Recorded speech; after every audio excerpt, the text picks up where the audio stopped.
Muy bien, a esta hora de la noche vamos a comunicarnos con nuestro compañero Omar Figueroa con actividades del presidente Ollanta Humala a propósito del aniversario de la Sociedad Nacional de Industrias. Adelante, Omar.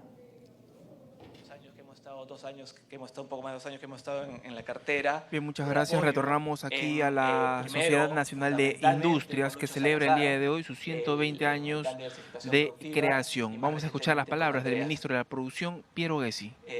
Yo creo que quería enfatizar un poco este tema de la alianza público-privada, lo importante que es para el país.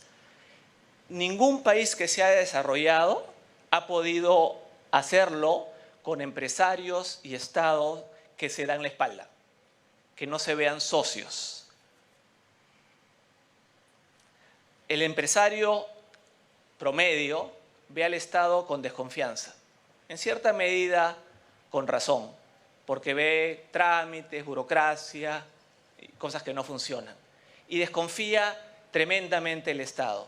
Y a veces, de manera equivocada, casi quiere que el Estado se ponga de costado, pero en realidad no hay alternativa a trabajar juntos. Por otro lado, el funcionario público promedio también ve a un sector empresarial, tiene una percepción no necesariamente correcta de un sector empresarial que solo piensa en sí mismo, que solo piensa en lobbies, rentismo y actividades que les van a generar beneficio y que le echa la culpa al resto de sus problemas. Pero nosotros tenemos que trabajar para reducir esa mutua desconfianza. El trabajo que hemos hecho en el Ministerio de la Producción con las mesas ejecutivas nos muestra que se puede trabajar justamente para bajar esas barreras, ¿no? Que tal vez Andreas las acaba de presentar bastante claramente, ¿no? Y si uno conversa posiblemente con muchos de los empresarios que están acá, que participan en las barreras, seguramente su desconfianza del Estado es bastante menor, porque saben las dificultades que enfrenta el Estado a trabajar. Ahora, ¿qué es una mesa ejecutiva que mencioné y quisiera resaltar? Es un grupo de trabajo público-privado, donde se sienta el Estado y el sector privado, funcionarios del Estado y funcionarios del sector privado, a resolver problemas, a identificar las barreras que están afectando el desarrollo de un sector. El sector forestal, el sector acuícola, minería no metálica, etc. O un factor transversal como la logística, el mercado de capitales, el capital humano, etc. Entonces, el objetivo es básicamente hacer lo que mencionó Andreas, que es mejorar la productividad. Pero hay que ir al detalle, porque hablar de la productividad en general o de las instituciones en general no nos lleva a solucionar los problemas. Entonces, tenemos que ir al detalle y hacer un diagnóstico conjunto. Y para eso han servido las mesas ejecutivas, justamente para sentarnos y trabajar de la manera conjunta y no diagnosticar. Todo el mundo habla que el Perú está sobrediagnosticado. Yo creo que eso es verdad y falso a la vez. Por un lado, sobran diagnósticos, pero sobran malos diagnósticos. En todas las mesas ejecutivas que hemos estado, y tenemos 9 mesas ejecutivas, en ninguna ha habido un diagnóstico completo, no había un blueprint que uno podía seguir. Hemos tenido que ir trabajando juntos, Estado con sector privado, para construir un diagnóstico. ¿Por qué se necesita una mesa? ¿No? Porque hemos trabajado en estas mesas ejecutivas. Primero, nuestro objetivo, como dije, es no repetir errores del pasado. Un empresario, históricamente y naturalmente, pide exoneraciones. Pero exoneraciones no hacen al país más rico. En el pasado lo que se hizo es, se cubrieron ineficiencias con exoneraciones, subsidios, etc. Lo que queremos es aumentar la productividad para hacer a nuestro país más rico. Porque si yo le doy una exoneración a un sector y no a otro, estoy haciendo al país más pobre y hay menos dinero para educación, para CITES, para innovación, para infraestructura.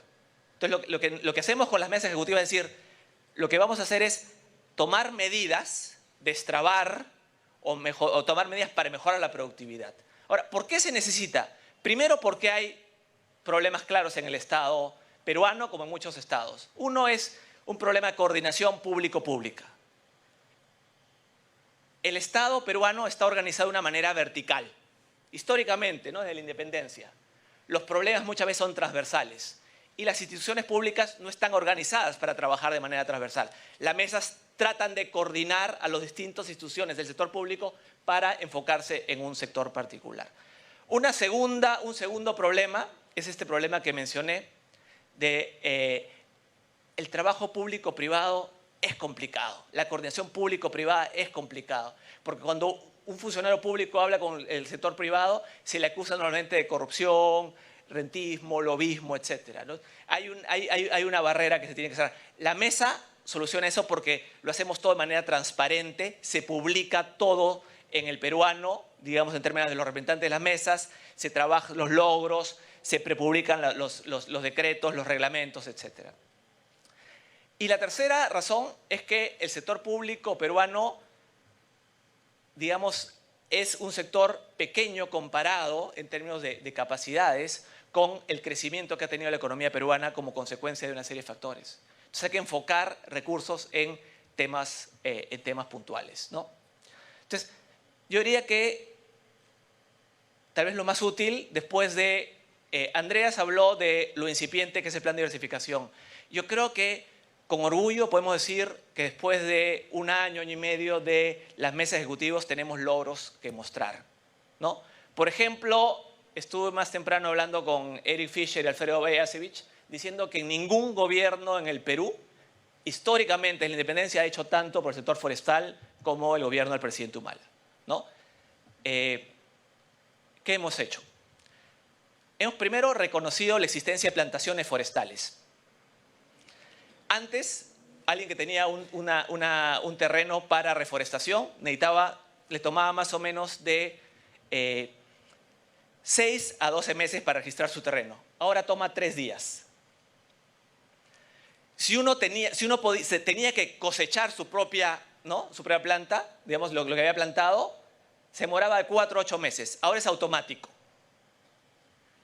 Ahora el vuelo forestal, o sea, la producción es sujeto a garantía. Antes no había coordinación entre las distintas entidades, el OSINFOR, el CERFOR, ¿no? Ahora las bases de datos están consolidadas y hay el sistema de seguimiento, el SIGO, que permite seguir la trazabilidad de la moneda, de la madera. Por primera vez en 14 años, este mes debería darse una concesión forestal de bosque de producción permanente. Por primera vez en 14 años, Loreto y Ucayali van a hacer una concesión forestal. También hemos permitido financiamiento. El sector forestal no ha sido un sector conocido por el sistema financiero. Y en ese sentido no ha habido financiamiento natural. Creamos un fondo en COFIDE de financiamiento al sector forestal de 200 millones, pero un poco para que el sector privado conozca al sector mejor, ¿no? De esos 200 millones ya en este momento se han generado préstamos por evaluar o ya otorgados de alrededor de 180 millones de soles, ¿no? Usando 30 millones porque el fondo se apalanca, hemos logrado generar préstamos de 180 millones de soles. El futuro del sector forestal en el Perú es tremendo. Una planta como la bolaina en el Perú crece en 8 años. En Chile, acá está el embajador, el pino radiata crece en 23, 24 años. Chile exporta 5.500 millones, nosotros exportamos 150 millones. Pero ya tenemos un pipeline de inversiones, tanto en plantaciones como en bosques, para pensar que este sector ya agarró el punto no retorno. Este sector ya tiene una dinámica propia y lo que estamos viendo es ahorita trabajar con los gobiernos regionales para asegurar que haya suficientes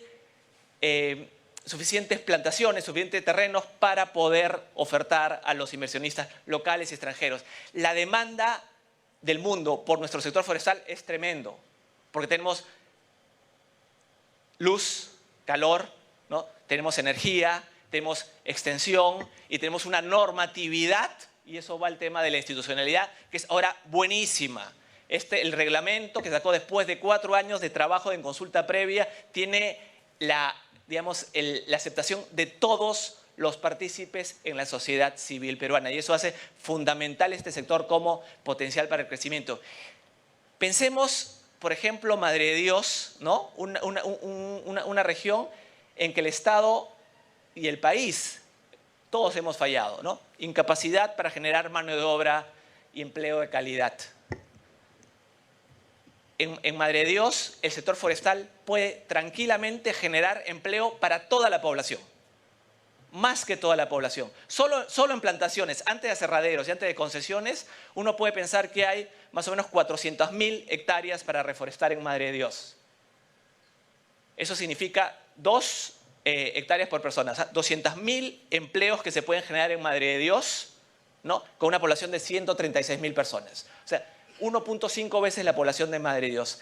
Eso es lo que hemos hecho para el sector forestal con las medidas ejecutivas. Yo siento que ya llegamos a este punto de no retorno. Lo mismo puedo hablar de la acuicultura.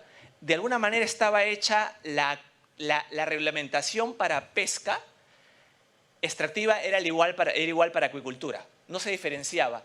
Entonces hemos cambiado completamente todo de manera tal que muchos pedidos que se les hacía a los acuicultores ya no se hacen. Se ha reducido los trámites alrededor de un 40-50%. Antes había OEFA, la ANA, Sanipes y Produce, todos pedían,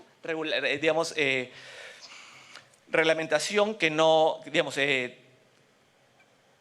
trámites burocráticos que ahora han sido reducidos. También hemos hecho algo fundamental, hemos creado el Sanipes, ¿no? Es la Organización de Sanidad Pesquera, que aquí está Alex Daly, me acuerdo, tal vez abril, mayo de 2014, me dijo, Piero, tienen que hacer algo con el Sanipes. Hoy día creo que orgullosamente podemos decir que Sanipes es una organización respetada internacionalmente. El FDA de Estados Unidos ha venido al Perú a ver al Sanipes por primera vez, jamás. Siempre venía a ver a las empresas privadas. Ahora venir al Sanipes, estamos trabajando para abrir el mercado de conchas de abanico. Hemos trabajado ya China nos ha dicho que podemos abrir el mercado de langostinos, ¿no? El caso acuícola es un caso bien interesante. Es natural que el empresario acuícola pida exoneración tributaria y quiera regresar al margen, al 15% de impuesto a la renta. Pero nosotros podemos hacer mucho más por el empresario acuícola justamente abriendo nuevos mercados. Si uno no abre mercados, no hay posibilidad de exportar. Si yo, por más que tenga un impuesto a la renta menor, que es lo que pasó antes, si no hay mercado abierto de la China, de Estados Unidos, de Europa, para mis conchas de abanico, para mis langostinos, para mi trucha, para mi tilapia, no voy a tener capacidad de exportar, ¿no? Entonces, lo más importante que puedo hacer y eso es la productividad. El Sanipes permite el crecimiento y hace que nuestro mercado no solo sean los 30 millones de peruanos, sino el mundo, ¿no? Y eso es la maravilla del sector exportador. En el tema logístico, es otra mesa que hemos abierto, la mesa logística transversal, a pedido de la Cámara de Comercio y de ADEX. Y lo que hemos logrado, por ejemplo, es que el tiempo espera al puerto del Callao haya bajado de 6 horas a hora y media, ¿no? Por coordinar, porque el tránsito es como, ¿no? La gente, todo el mundo se tira la pelota, ¿no? En el caso del tránsito en Lima, la municipalidad, el gobierno, la policía, todos, nadie es responsable. En el caso del acceso al puerto del Callao, justamente pasa lo mismo. Hemos coordinado la Municipalidad del Callao con la policía, el MTC y distintas entidades y se ha reducido de manera, simplemente coordinando. La diversificación productiva casi no cuesta nada. Y no cuesta nada porque el gran problema es que no se coordinaba. Ahora se está coordinando. Hay cosas que hemos logrado, ¿no? Como lo forestal, lo acuícola, hay cosas que vienen. En el tema textil, una mesa que trabajamos, que estamos trabajando. Obviamente es un sector golpeado por los últimos años, ¿no? Y lo importante en el sector es entender qué parte le corresponde al Estado y qué parte le corresponde al sector privado. Cuando trabajamos en las mesas, nosotros diferenciamos tu problema y mi problema. Yo como Estado puedo mejorar, ¿no?, los temas burocráticos, puedo hacer mejor reglamentación, etcétera. Pero yo no te puedo hacer más competitivo si tú no estás invirtiendo en innovación, que es lamentablemente algo que pasó en el sector textil.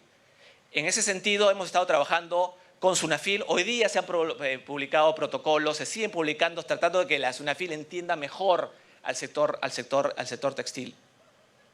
Entonces, así, poco a poco, estoy dándoles algunas cosas que hemos hecho con las mesas ejecutivas que creo que es muy importante porque es la forma correcta, creo, de pensar el país, de trabajar juntos, Estado con sector privado, sin pensar que el Estado es pésimo y el sector privado es fantástico o al revés. Creo que hay que trabajar pensando que los dos tenemos muchísimo que mejorar. Somos subdesarrollados tanto a nivel del Estado como a nivel del sector privado. Invertimos en innovación, el sector privado invierte en innovación 0.12% del PBI. Un país desarrollado invierte 2.4% del PBI.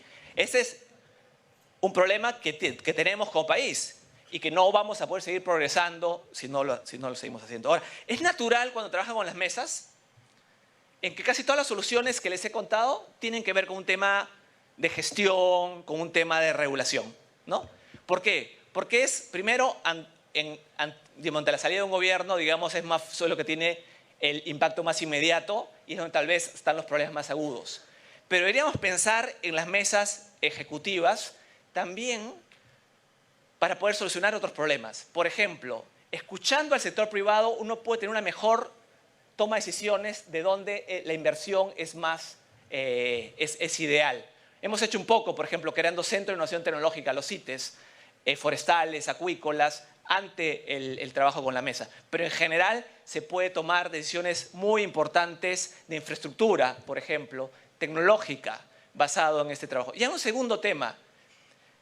Cuando presentamos las mesas en un foro hace un tiempo, el profesor de Harvard, Ricardo Hausman, dijo algo muy, muy importante. Dijo, el modelo de mesas ejecutivas que he visto en el Perú es el mejor modelo para la diversificación que he visto jamás. Y el profesor Charles Sable dijo, las mesas son una gran invención. Ojalá tengan el futuro que merecen. Y creo que eso es importante mantener a futuro y un poco tratar de ver las mesas no solo por los logros. Hemos logrado en el forestal, en el acuícola, se ha avanzado ciertas cosas en textil, ciertamente en logística, en gastronomía, en agroexportación. Pero pensemos en las mesas también como una manera de no solamente de solucionar problemas, sino aprender a solucionar problemas.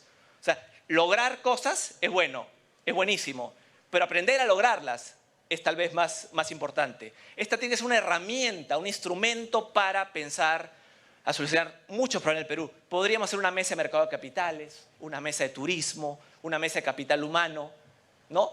Una mesa de tránsito. En general, una forma de trabajar el Perú mejorando la productividad. Nuestra obsesión tiene que ser la productividad. Yo estoy completamente de acuerdo con Andreas cuando habla que hay que mejorar la productividad, las instituciones. El problema es siempre el cómo. Es fácil hablar de hay que fortalecer las instituciones. ¿Cómo lo logramos? Creo que este tipo de trabajo nos ayuda a pensar que a través de estas pequeñas medidas se puede lograr cosas para mejorar la productividad. Solo para ir terminando, más allá de las mesas, lo que hemos hecho en el ministerio hemos creado centros de innovación tecnológica, los CITES, ¿no? Teníamos 3 CITES cuando comenzamos en el ministerio. Uno de ellos, presidido por Pedro Laechea, el CITEBIT, ahora Sitio Agroindustrial, funcionaba muy bien. Los otros 2 funcionaban razonablemente bien, pero había 3. Se había invertido con donación española hace 15 años y el Estado peruano nunca hizo nada por los CITES. Ahora hemos creado 25 nuevos CITES. El presidente va a poder inaugurar en este gobierno 10 CITES y estamos dejando 15 CITES en plena ejecución. Un ejemplo, por ejemplo, lo que va a hacer el CITE forestal en Pucallpa, ¿no? Nosotros tenemos que en el Perú vendemos la madera, digamos, para los pisos, madera de bosque, ¿no? De producción permanente muy fina, ¿no? Pero no hacemos pisos estructurados, que significa poner la madera fina arriba y las capas de madera de plantaciones menos fina abajo. Eso te reduce muchísimo el costo y el precio, ¿no? El costo te reduce 60% más o menos y el precio solo cae 10%. Es mucho más rentable. Pero para hacer todo ese proceso hay que tomar más o menos en el Perú ahorita 6 meses. Va a distintas ciudades del Perú. El CITE forestal en Pucallpa va a permitir hacer todo eso en 8 días. Va a permitir hacer los experimentos y funcionar y tratar de ver que los pisos tengan pues las combinaciones ideales. También hemos apostado por el sector privado. Tenemos CITES privados. Porque tenemos que aprovechar el know-how y el equipamiento de los privados para que esa transferencia tecnológica se dé. Entonces tenemos un CITE con la Católica, un CITE con Cayetano, un CITE materiales de la Católica, un CITE energía de Silicon Technologies, un CITE acuícola con la Cayetano Heredia, un CITE agroindustrial con Damper, en el cual el privado hace cosas que no haría naturalmente por temas de rentabilidad. Entonces el Estado firma un convenio de desempeño y de esa manera se logra más de lo que hubiera hecho solamente el privado. Esto, los CITES, las mesas, son importantísimas. Los CITES es un modelo también hecho en el Perú, ¿no? adecuado a nuestra realidad. No hemos inventado que se nos ocurre decir en el medio del desierto vamos a hacer un sitio de cuero y calzado. No, estamos haciendo un sitio acuícola en San Martín, no un sitio pesquero en San Martín, un forestal en Pucallpa, un cuero y calzado en Arequipa, otro en Trujillo, digamos, donde ya hay un clúster de MIPYMES con baja productividad. Creamos un sitio para cerrar la brecha productiva. El margen es tremendo. Inauguramos hace unos 10 días el sitio agroindustrial en Huaura, ¿no? Todos los productores de pisco son informales. El sitio les va a permitir, aumentando su productividad, llegar a la informalidad. Pero de una manera muy concreta, enseñándoles a seguir los estándares de calidad que los laboratorios certificados por acreditados por INACAL les permita pues, tener las combinaciones óptimas, ¿no? Enseñándoles también los temas de aceite de palta, etc.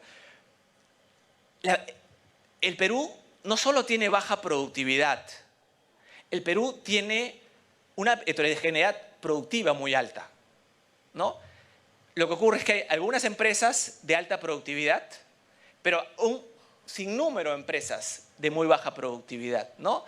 McKinsey para México hizo un estudio hace un par de años y contaba cómo la productividad del sector formal, moderno, había crecido 6% y la productividad del sector informal, MIPE, en general había caído 5 o 6%. El promedio no reflejaba mucho. Entonces, en Perú tenemos un tema de que nuestra productividad es en promedio baja, pero es altísimamente improductiva.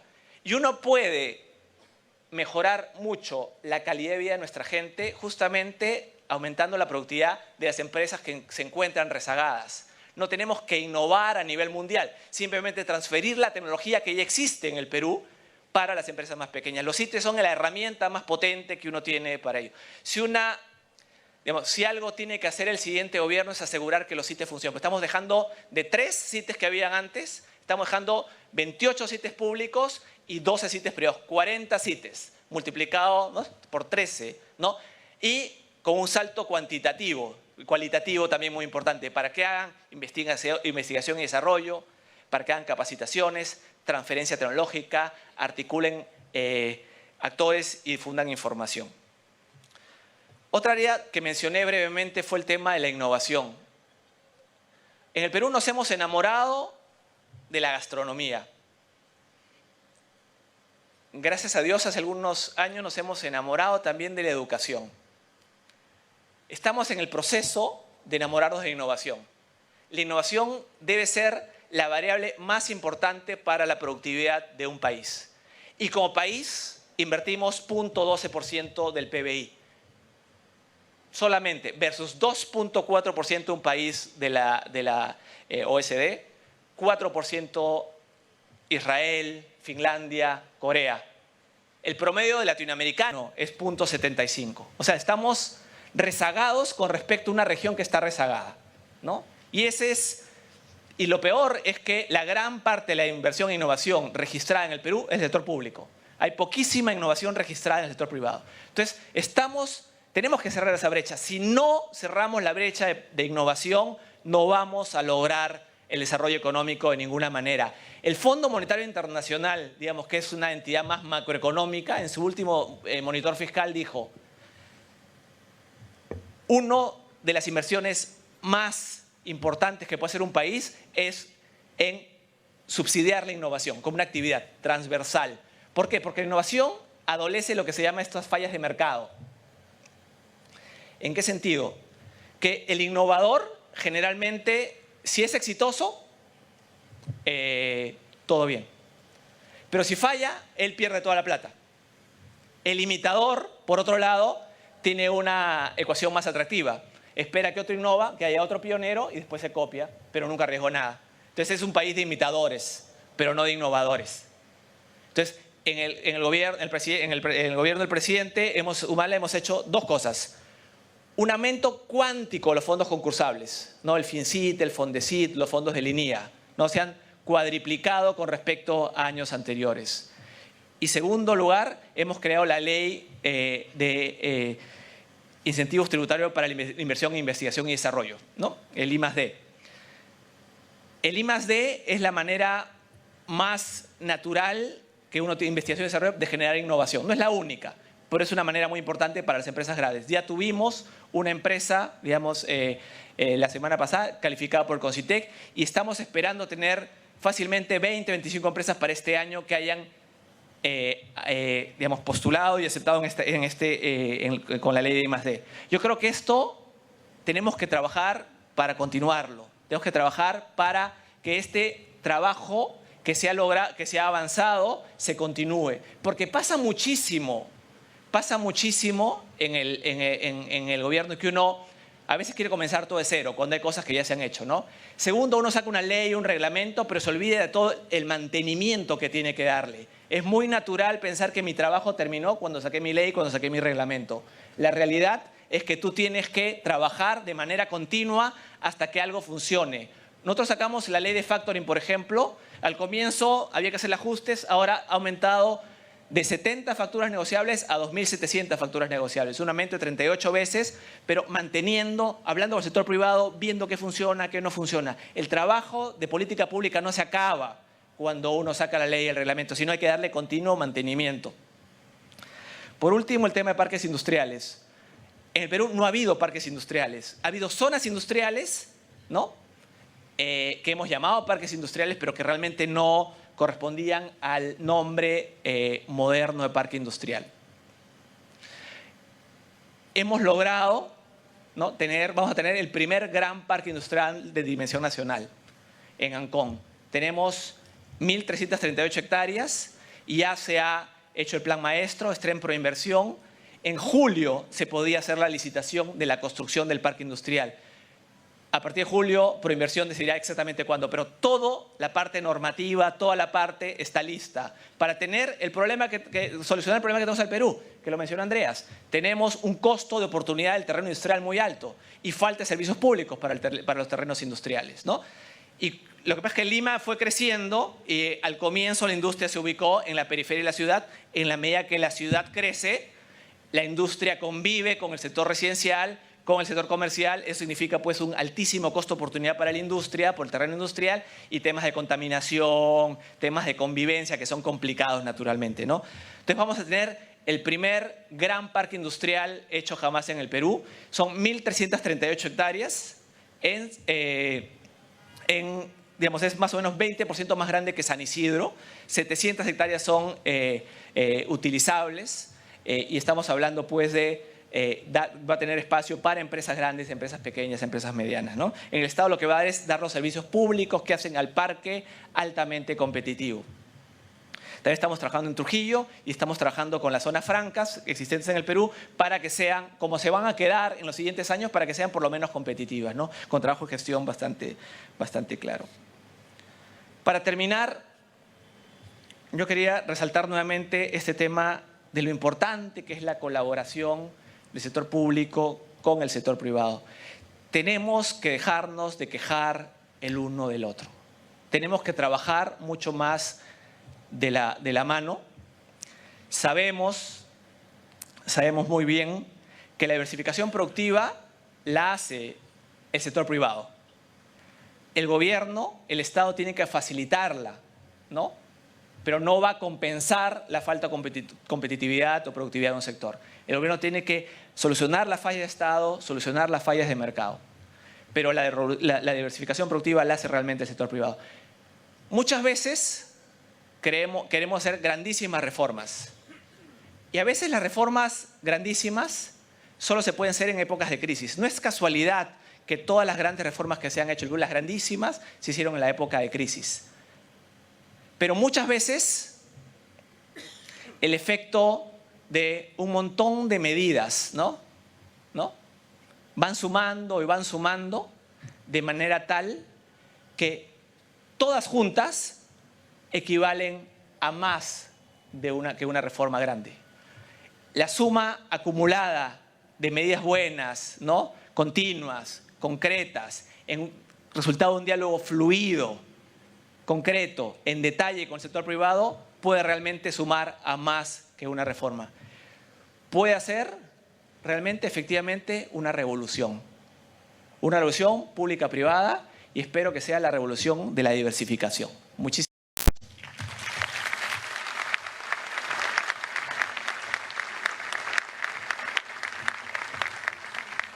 Agradecemos por sus palabras al señor Piero Gessi Solís, ministro de la Producción, damas y caballeros. A continuación cederemos la misma al señor Ollanta Humala Tasso, presidente de la República, a brindarnos unas palabras con referencia a los 120 años de celebración y fundación de la Sociedad Nacional de Industrias. Lo recibimos, por favor, con un muy cálido aplauso.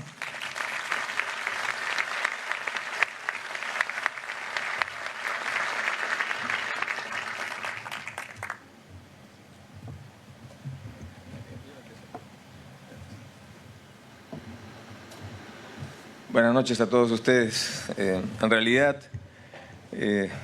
ya se ha dicho gran parte de lo que iba a hablar, así que creo que voy a hacer una versión corta nomás de lo que iba a hablar. ¿Ven? Ya quieren pasar al cóctel. Sencillamente saludar los 120 años de vida institucional y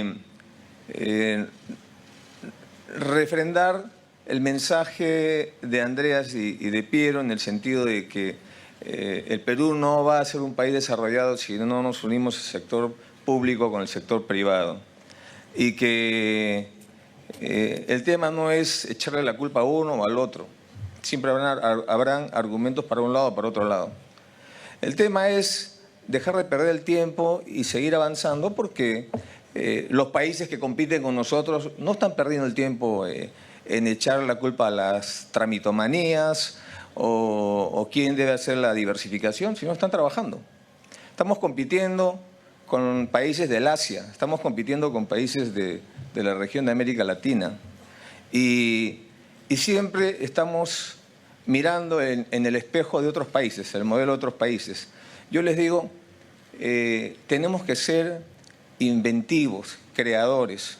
La receta en un país determinado no va a resolver los problemas nuestros, porque cada país tiene su propia identidad, circunstancias, coyunturas, su propia historia.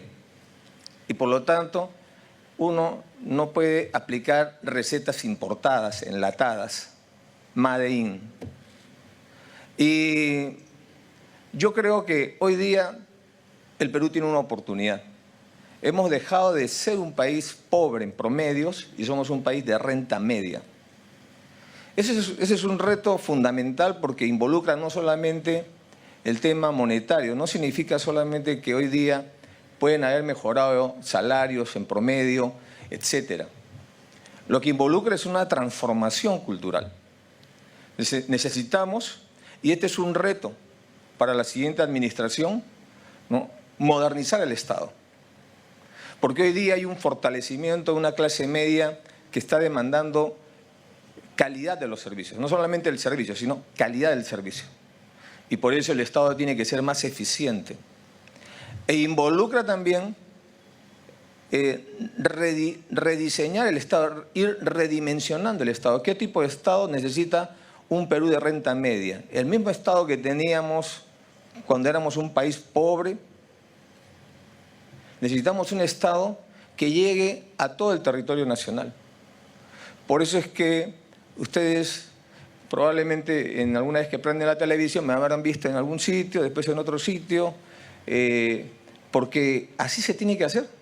El Estado tiene que ponerse su ropa de campaña y salir a la zona rural, a las zonas donde normalmente no llega el Estado con servicios, si es que queremos incluirlos a todos, ¿no? Porque es muy difícil seguir avanzando como país cuando tenemos sectores en la extrema pobreza, cuando tenemos déficit en la calidad de la salud, de la infraestructura, de la educación. Y cada año producimos jóvenes que salen sin una profesión y que son básicamente mano de obra no calificada. Ese es un costo que tenemos que pagar. Entonces, como Estado, lo que estamos haciendo es no solamente cuidar el crecimiento económico, porque una cosa es cuando vemos el vaso a la mitad, podemos decir que está medio lleno o medio vacío. El tema es también ¿Cuánto nos ha costado mantener este vaso así de crecimiento económico frente a una crisis global tremenda que está destruyendo en algunos países el tejido político y a otros países los está llevando a una situación de recesión económica? En ese entorno el Perú sigue creciendo y hemos duplicado en crecimiento económico el promedio regional. Entonces, este es un esfuerzo, pero pareciera que algunos lo miran como que está medio vacío. No, señores, no, compatriotas. Ha sido un esfuerzo tremendo mantener el crecimiento económico. Haber podido en este quinquenio sacar a 2.250.000 peruanos y peruanas de la pobreza y aproximadamente 1 millón de la extrema pobreza. Y generar aproximadamente cerca de 1 millón de empleos. Y promover la construcción de más de 247.000 viviendas a junio, cuando en el quinquenio anterior no se hizo ni la mitad de eso. Entonces es un esfuerzo que se está haciendo acá. Y para nosotros no solamente es importante el crecimiento económico, sino la distribución del crecimiento, para ser más homogéneos. Lo que digo normalmente en las plazas, ¿no? Cantamos el himno nacional y decimos somos libres. El problema de la libertad ya está resuelto. El problema es la desigualdad. Ese es el problema que tenemos hoy día. Que América Latina y el Perú pertenece a América Latina, que es la región más desigual del planeta. Y ese es un problema que tenemos que resolver, porque ese es un lastre que no nos permite avanzar en el ritmo que nos pide la Sociedad Nacional de Industrias. Y ahí es donde tenemos que trabajar juntos. Entonces, y trabajar con humildad, porque lo que se necesita hoy día es crear más mercados. Por eso, este gobierno está dejando un legado de inversión en la inclusión social. A este gobierno se va a caracterizar, entre otras cosas, por la inclusión social. Pero para hacer inclusión social hemos tenido que crear un ministerio, el Ministerio del Desarrollo y la Inclusión Social, y crear programas sociales que pueden ser para algunos antitécnicos. Pero ¿saben qué? Un programa social resuelve las imperfecciones de una política de Estado. Cuando le metemos imprimante, asfaltamos una pista, a veces quedan unos huecos. Esos huecos los cubre el programa social. Porque no podemos hablar de un país moderno con las enormes desigualdades que tenemos. Y al final es el Estado el que se queda con los pobres. Entonces, la inclusión social es fundamental para hablar de competitividad y hablar de crecimiento. Por eso es que en este gobierno hemos invertido hasta 4% del Producto Bruto Interno en educación. Y si nos hubiera alcanzado más el tiempo, hubiéramos metido más plata en educación. Entonces, ¿para qué? Para darle oportunidades a los jóvenes a que puedan ser empresarios como ustedes. Y a la gente que no tenía oportunidades. Hemos creado un sistema nacional de becas de cero. Y hoy día lo estamos dejando encaminado con su programa emblema, que es Beca 18, pero tenemos más de 100.000 jóvenes que están estudiando en el Perú y en el extranjero, pagados por el Estado peruano, en universidades como Harvard. ¿Eso cuándo se ha hecho? Eso es la tarea que estamos haciendo nosotros, una tarea titánica. Encontramos la infraestructura vial en un 54%, la vamos a dejar en un 87%. Zonas como Ayacucho, que para ir uno de Paucar del Sarazara a Huamanga, o sea, de sur a norte, había que salir a Ica. Por eso, jurisdiccionalmente, la zona sur de Ayacucho pertenecía a Nazca. Hoy día no. Estamos construyendo la longitudinal de la sierra. Y la vamos a dejar al 100%, salvo un tramo que el siguiente gobierno va a tener que terminarlo porque lo vamos a dejar en ejecución. Pero Ayacucho, que estaba en 30 y tantos % de asfaltada de sus vías, se la vamos a dejar en 100%. Y así en muchas regiones del país como Apurímac, Huancavelica, Cajamarca, entre otras. Eso es crear, emparejar la cancha para que los jóvenes que nacen y se crían y estudian en las regiones del país tengan las mismas oportunidades que los jóvenes que nacen donde el Estado está concentrado. Eso va a ayudar al crecimiento económico parejo. Eso es lo que estamos haciendo nosotros. Ya Piero ha resaltado el tema de la diversificación productiva. Y esa es la clave. Somos lamentablemente un país primario exportador. Esa es la característica de América Latina. Y no hay país en el mundo que pueda haber logrado el desarrollo simplemente vendiendo materias primas. Es fundamental y es una tarea de ustedes la diversificación productiva, ponerle un valor agregado a algo y hacerlo a menor costo y nosotros buscar mercados para ustedes. Por eso es que este gobierno ha entrado a espacios como el Acuerdo Transpacífico, la Alianza del Pacífico. ¿Eso resuelve el problema? No va a resolver el problema. Eso les crea oportunidades para que ustedes puedan llevar sus productos. Entonces ya no me pidan exoneraciones, pues lleven sus productos allá. Pero además de esto, cuando nosotros hablamos de educación, hablamos de salud, por ejemplo, el seguro integral de salud, hoy día lo hemos universalizado a la primera infancia, de 0 a 5 años. Todo niño que esté en la primera infancia y que no esté coberturado por el salud o un seguro privado, automáticamente tiene su seguro integral de salud. Antes no había eso.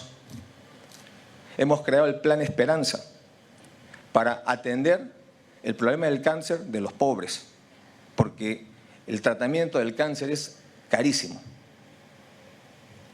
Y hemos creado el programa Jaliwarma, que es la alimentación en las escuelas públicas, todo el año escolar, para toda la primaria y en selva, que es la zona más pobre, primaria y secundaria. ¿Y esto para qué?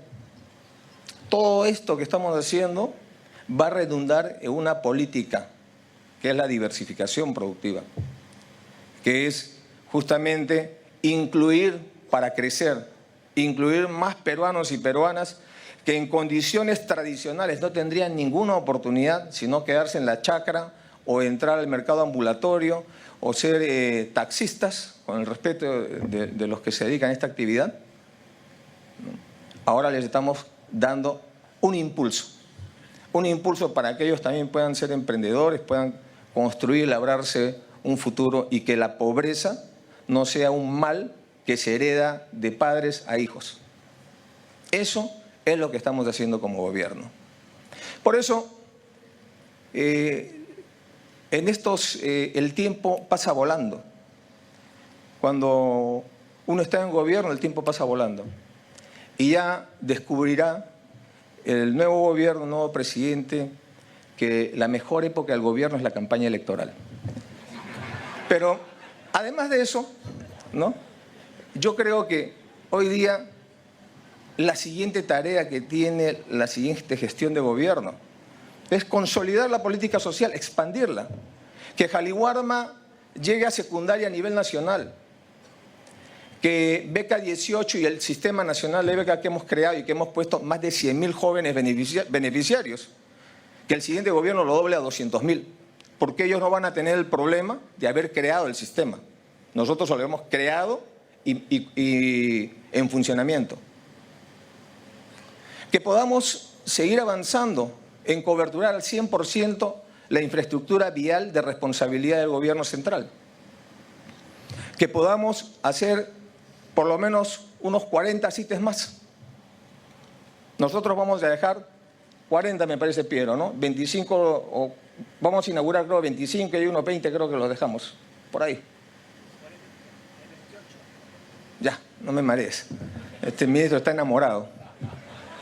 Entonces, el siguiente gobierno debe crear más CITES, porque el CITE es esa presencia del Estado, esa plataforma que te ayuda a mejorar la calidad de tu producto, que te ayuda, ¿no?, a darte servicios.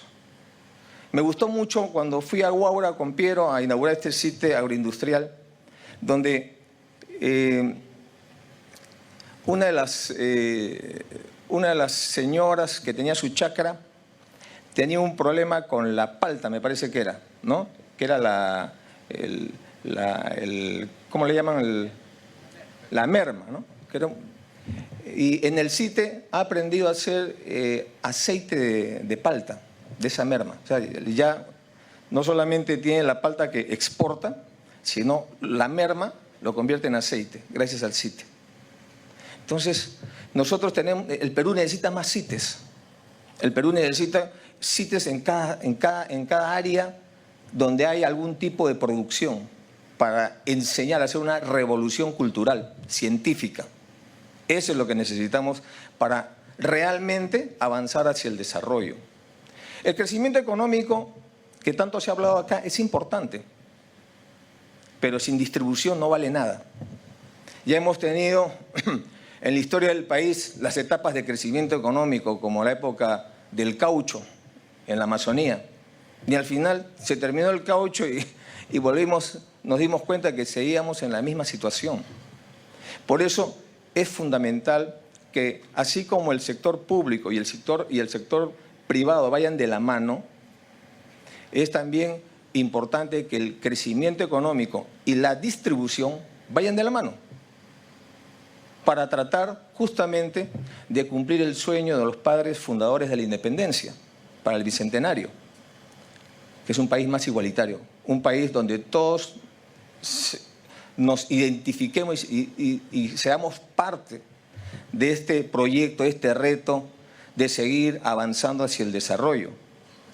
Hemos pasado épocas duras, tanto el Estado como los empresarios. Como lo dije en el CADE último, esta es una etapa interesante porque vivimos los últimos 15 años del siglo XX con una época de hiperinflación, corrupción, y donde el sector privado, no todos por cierto, ¿no?, aceptaron esas prácticas. Lo aceptaron como natural. Felizmente eso ha cambiado. En estos 15 años del siglo XXI ha habido un vuelco.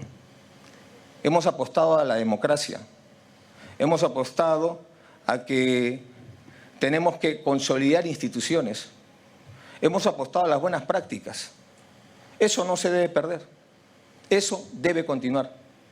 Por eso es que creo que es fundamental que el siguiente gobierno entienda de que el Perú no se puede detener, que dejemos las prácticas tradicionales de que lo que hizo el saliente ya no lo continúo yo, como normalmente pasa en muchos municipios.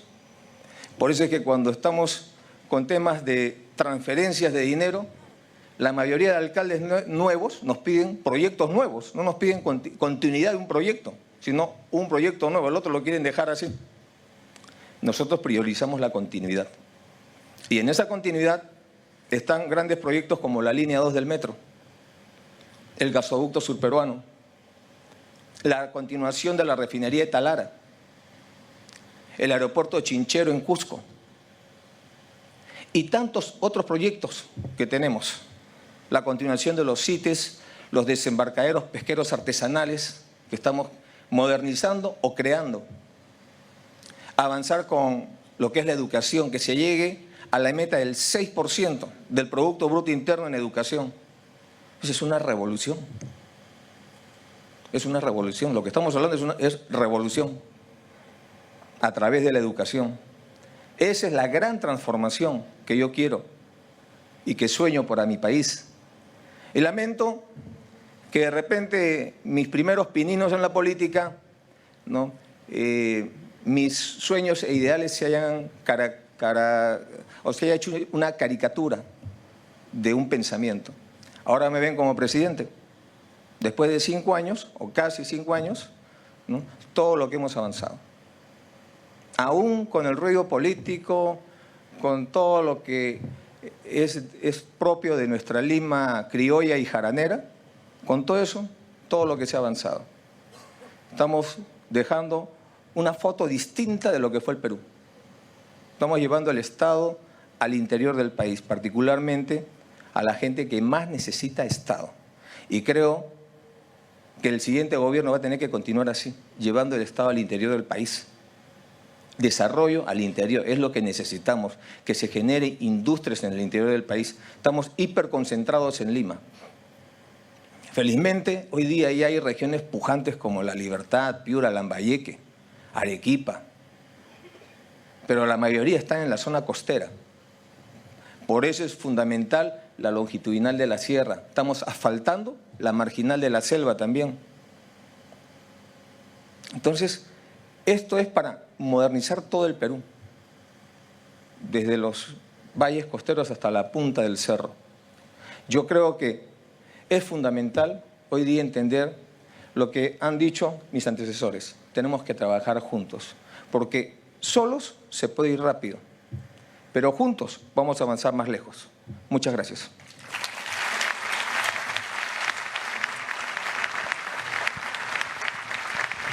Bien, las palabras entonces del presidente de la República, Ollanta Humala, quien asiste esta noche a la ceremonia por el 120 años de creación de la Sociedad Nacional de Industria. De esa manera entonces retornamos a Estudios Centrales. En esta ceremonia del Día de la Industria.